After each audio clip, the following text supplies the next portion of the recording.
बुद्धि, इंटेलिजेंस वह मानसिक शक्ति है जो वस्तुओं एवं तथ्यों को समझने, उनमें आपसी संबंध खोजने तथा तर्कपूर्ण ज्ञान प्राप्त करने में सहायक होती है। यह भावना और अंतःप्रज्ञा से अलग है। बुद्धि मनुष्य को नवीन परिस्थितियों को ठीक से समझने और उसके साथ अनुकूलित होने में सहायता करती है। यदि मनुष्य को अपनी बुद्धि का इस्तेमाल करना आ गया तो वो अपने जीवन में बहुत कुछ हासिल कर सकता है, अपनी मनचाही सफलता हासिल कर सकता है।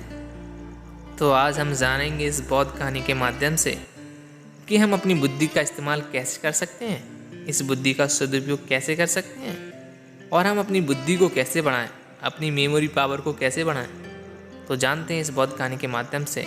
तो चलिए कहानी शुरू करते हैं। एक जवान लड़का एक बौद्ध भिक्षु के पास आता है और उनसे पूछता है कि गुरुवर, मैं अपनी बुद्धि का सदुपयोग कैसे कर सकता हूँ, मैं अपनी बुद्धि को कैसे विकसित कर सकता हूँ। आप मुझे कोई रास्ता बताएं जिससे मैं अपनी मेमोरी पावर को बढ़ा सकूं और अपनी बुद्धि का सही से इस्तेमाल करना सीख सकूं। तो बौद्ध भिक्षु कहते हैं कि मैं तुम्हें एक कहानी सुनाता हूँ, तुम ध्यान से सुनना। आज से कई सौ साल पूर्व की बात है। एक गांव में राम सिंह नामक एक किसान अपनी पत्नी व बच्चे के साथ रहता था।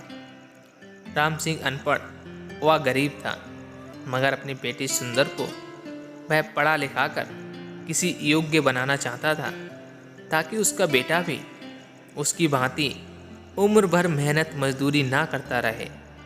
अपने पुत्र से उसे बड़ी आशाएं थीं। लाखों सपने उसने अपने पुत्र को लेकर संजो डाले थे। भाई उसके बुढ़ापे की लाठी था। उसका बेटा सुंदर भी काफ़ी बुद्धिमान था।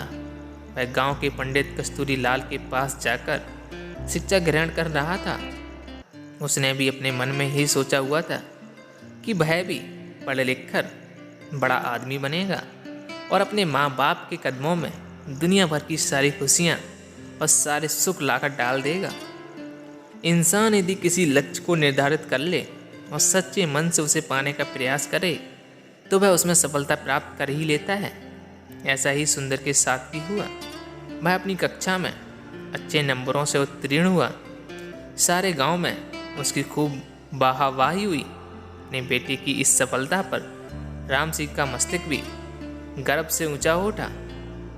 एक रात राम सिंह ने अपनी पत्नी से कहा, सुंदर की माँ, मेरे मन में सुंदर को लेकर काफ़ी दिनों से एक विचार उठ रहा है। कहो जी।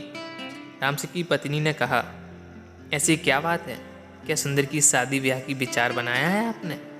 अरे नहीं भगवान, शादी ब्याह तो समय आने पर हम उसका करेंगे ही, मगर अभी उससे अपने पैरों पर तो खड़ा होने दो। मेरा तो यह विचार है कि क्यों ना हम उसे शहर भेज दें, ताकि वहाँ पर जाकर कोई अच्छा सा काम धंधा सीख कर कुछ बनकर दिखाए। यहाँ गांव में तो बस मेहनत मजदूरी का ही धंधा है। पढ़ने लिखने के बाद भी यदि उसे यही धंधा करना है तो पढ़ाई लिखाई का लाभ ही क्या है।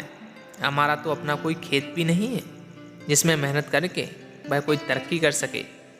मगर सुंदर के बापू, सुंदर ने तो आज तक शहर देखा ही नहीं है, हम किसके भरोसे उसे शहर भेज दें? सुंदर की माँ कमला ने कहा, माना कि हमारा सुंदर समझदार और सूझबूझ वाला है और शहर में वह कोई अच्छा सा काम धंधा तलाश भी लेगा, मगर शहर में टिकने का कोई ठिकाना भी तो चाहिए।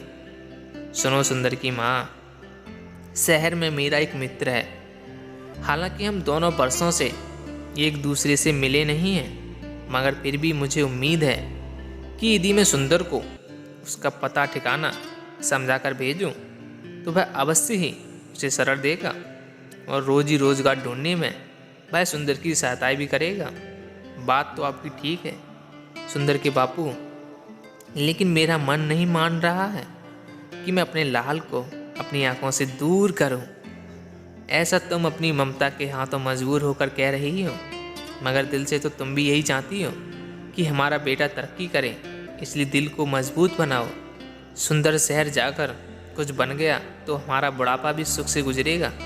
और इस प्रकार राम सिंह ने अपनी पत्नी को समझा बुझाकर सुंदर को शहर भेजने के लिए राजी कर लिया।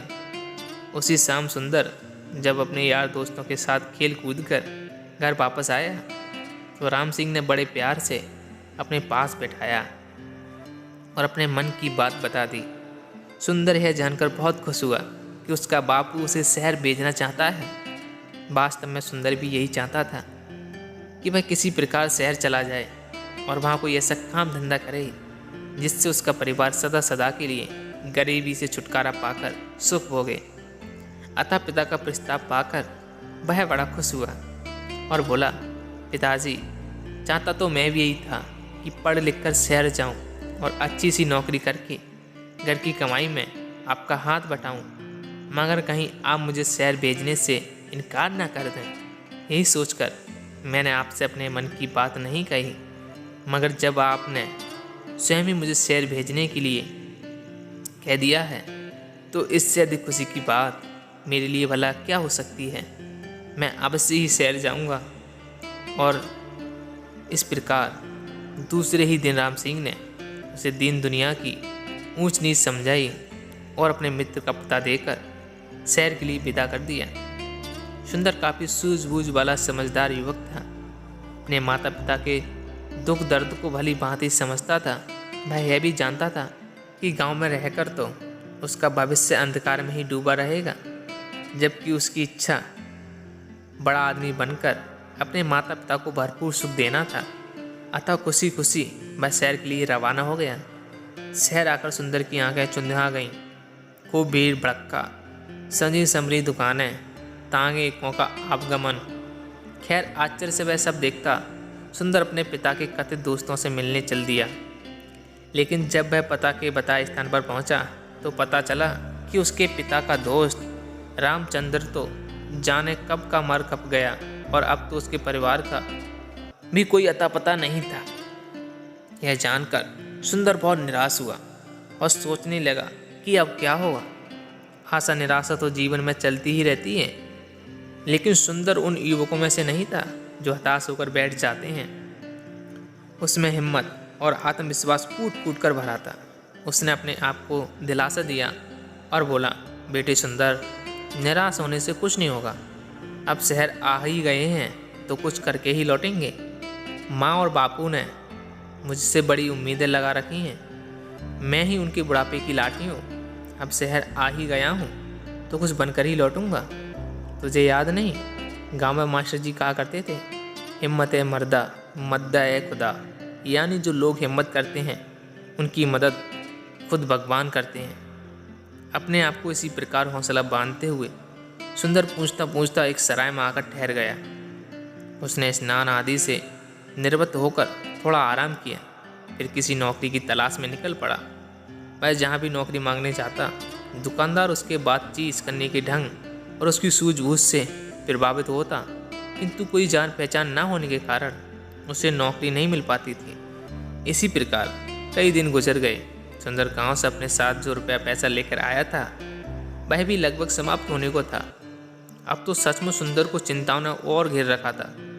वह सोचने लगा कि काश शहर में उसकी कोई जानकारी होती तो अवश्य ही उसे कोई नौकरी मिल जाती। एक दिन की बात है, थक हार कर एक पेड़ के नीचे बैठा मौजूदा स्थिति के विषय में सोच रहा था। उससे कुछ ही दूरी पर राज कर्मचारी पेड़ की ठंडी छांव में बैठे गपशप कर रहे थे।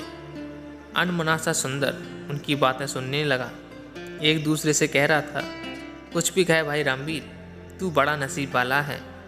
हम दोनों ने साथ साथ ही राज दरबार की सेवा में आए थे, मगर तू तरक्की करके राजा राजी का खजांची बन गया और मैं रहा सिपाही का सिपाही। इसे कहते हैं तकदीर। तकदीर भी उन्हीं का साथ देती है गंगाराम, जो सूझबूझ और हिम्मत से काम लेते हैं। मैंने अपनी सूझबूझ से कुछ ऐसे और उन्होंने मेरी ईमानदारी देखकर मुझे खजांची बना दिया। ना भाई, तू जरूर किसी साधु या फकीर से कोई मंत्र वंत्र पढ़वा कर लाया होगा जो इतनी जल्दी इतनी तरक्की कर ली, वरना मैं क्यों ना किसी ऊंचे पद पर पहुंच गया। भैया, तू भी मुझे अपनी कमी का राज बता।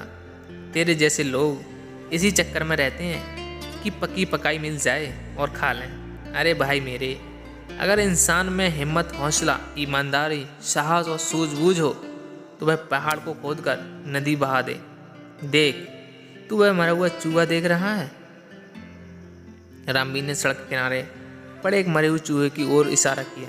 हाँ, देख रहा हूँ। आने जाने वाले लोग भी उसे देख रहे हैं और घृणा से थूक कर दूसरी ओर मुंह फेर कर निकल रहे हैं। रामवीर, भाई, मैं तुझसे तेरी कामयाबी का रहस्य पूछ रहा हूँ और तू मुझे मरा हुआ चूहा दिखा रहा है। ये क्या बात हुई? गंगाराम, मैं तुझे कामयाबी की बात ही बता रहा हूँ। सुनो, लोग उस मरे हुए चूहे पर थूक कर जा रहे हैं, मगर कोई सूझबूझ वाला इंसान इस मरे हुए चूहे से भी 4 पैसे कमा लेगा। भैया मेरे, अकल का इस्तेमाल करने से ही इंसान कामयाबी हासिल करता है, जंतर मंतर से कुछ नहीं होता। मैं समझ गया भाई रामवीर। निराशा से होकर गंगाराम बोला, तू मुझे अपनी कामयाबी का राज बताना ही नहीं चाहता। खैर, कभी तो मेरे भी दिन बदलेंगे। अब चलते हैं। इस प्रकार वे दोनों राज कर्मचारी उठकर चले गए। वे तो चले गए, मगर खजांची रामवीर की चूहे वाली बात ने सुंदर के दिमाग में खलबली सी मचा दी। उसके दिमाग में रामवीर की कही बात बार बार गूंज रही थी। लोग उस मरे हुए चूहे पर थूक थूक कर जा रहे हैं, मगर कोई सूझबूझ वाला इंसान इस मरे हुए चूहे से भी 4 पैसे कमा लेगा। 4 पैसे कमा लेगा, 4 पैसे कमा लेगा। सुंदर सोचने लगा, खजांची की बात में दम है। जिस देश में मिट्टी भी बिक सकती हो, वहाँ कोई चीज़ बेचना मुश्किल नहीं। मगर इस मरे हुए चूहे को खरीदेगा कौन? कैसे कमाएगा कोई इससे 4 पैसे? चूहे को घूरते हुए सुंदर यही सोच रहा था, लेकिन उसकी समझ में नहीं आ रहा था। तभी सड़क पर उसे एक तांगा आता हुआ दिखाई दिया। तांगे में एक सेठ बैठा था, जिसने एक बिल्ली को अपनी गोद में दबोचा हुआ था। बिल्ली बार बार उसकी पकड़ से छूटने की कोशिश कर रही थी। अभी घोड़ा गाड़ी सुंदर के आगे से गुजर ही रही थी कि बिल्ली सेठ की गोद से कूदी और सड़क के किनारे की झाड़ियों में जा घुसी। अरे अरे तांगे वाले, तांगा रोको, मेरी बिल्ली कूद गई, सेठ चिल्लाया। तांगा रुका और सेठ उतरकर तेजी से झाड़ियों की तरफ लपका। अरे भाई तांगे वाले, देखो, मेरी बिल्ली उन झाड़ियों में जा घुसी है, उसे पकड़ने में मेरी मदद करो। सेठ झाड़ियों के पास जाकर बिल्ली को बुलाने लगा। आ पूसी पूसी आओ। इसी बीच तांगे वाला और सुंदर सहित कुछ अन्य लोग भी वहाँ जमा हो गए थे। अरे भाई, मैं किसी खास प्रयोजन से इस बिल्ली को खरीद कर लाया हूँ, कोई इसे बाहर निकालने में सहायता करो। सेठ बेताब होकर एकत्रित हुए लोगों से गुहार कर रहा था, जबकि झाड़ियों में घुसी बिल्ली पंजे झाड़ झाड़ कर गुर्रा रही थी। देख नहीं रहे हो सेठ जी कि बिल्ली किस प्रकार गुर्रा रही है? एक व्यक्ति बोला। हाथ आगे बढ़ाते ही झपट पड़ेगी। यह सब देखकर सुंदर के मस्तिष्क में राजा के खजांची की बात गूंज गई कि कोई सूझबूझ वाला इंसान इस मरे हुए चूहे से भी 4 पैसे कमा लेगा।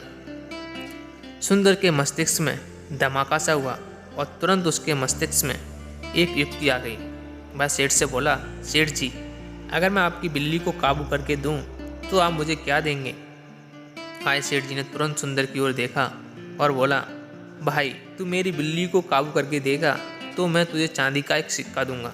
चांदी का सिक्का। सुंदर के मुंह में पानी भर आया। ठीक है, आप यहीं रुकिए, मैं भी आपकी बिल्ली को काबू करके देता हूँ। यह कहकर सुंदर दौड़ा दौड़ा उसी दिशा में गया जिधर मरा हुआ चूहा पड़ा था। वाह बेटा सुंदर, बन गया काम। उस खजांची ने ठीक ही कहा था कि यदि सूझबूझ से काम लिया जाए तो इस मरे हुए चूहे से भी 4 पैसे कमाए जा सकते हैं। सुंदर ने मन ही मन खुश होते हुए एक रस्सी तलाशी और चूहे की गर्दन में फंदा लगाकर झाड़ियों की ओर चल दिया। हटो सब, पीछे हटो। भीड़ को एक ओर हटाता हुआ सुंदर बोला, बिल्ली अभी बाहर आती है। अरे मरा हुआ चूहा, ये तो वहाँ पड़ा था, किसी ने कहा।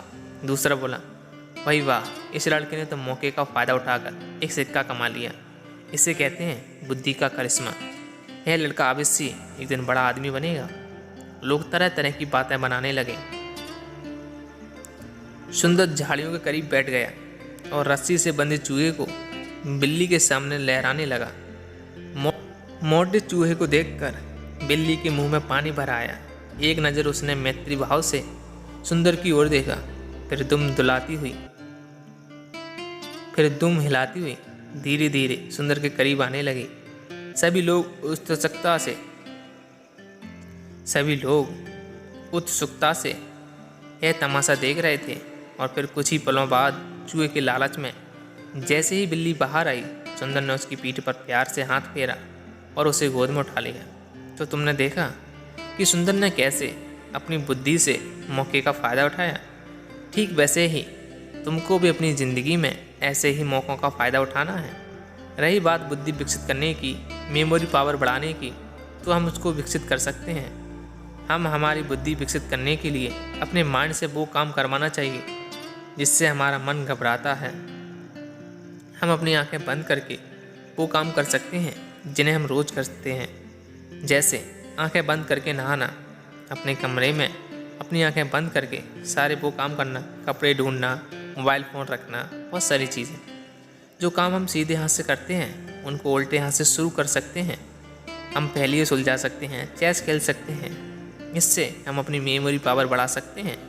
तो दोस्तों, कैसी लगी ये कहानी कमेंट सेक्शन में ज़रूर बताना और इस चैनल को सब्सक्राइब ज़रूर कर लेना, क्योंकि हम दुनिया देश की बातें नहीं करते हैं, हम आपके बदलाव की बातें करते हैं, आपके मन की बातें करते हैं, आपको खुद को समझने में आपकी सहायता करने वाली बातें करते हैं। और खुद को खुद से समझने और खुद को जानने से बड़ा काम, बड़ा कर्म इस दुनिया में कुछ हो ही नहीं सकता। और साथ में नोटिफिकेशन बेल को दबाना मत भूलना, क्योंकि जब भी हम वीडियो डालेंगे तो आपको पता तो चलना चाहिए कि हमने वीडियो पोस्ट कर दी है। वरना तो अगर आप बीच में कोई वीडियो छोड़ देंगे तो ज्ञान आधा अधूरा रह जाएगा, और आधा अधूरा ज्ञान बड़ा खतरनाक होता है। याद रखना है बात। तो चलिए दोस्तों, ध्यान करते रहिए, अपने मन को शांत करते चले जाइए, विचारों को समझते चले जाइए। तो मिलते हैं फिर से एक और वीडियो में। तब तक के लिए अपना ख्याल रखें। नमो बुद्धाय।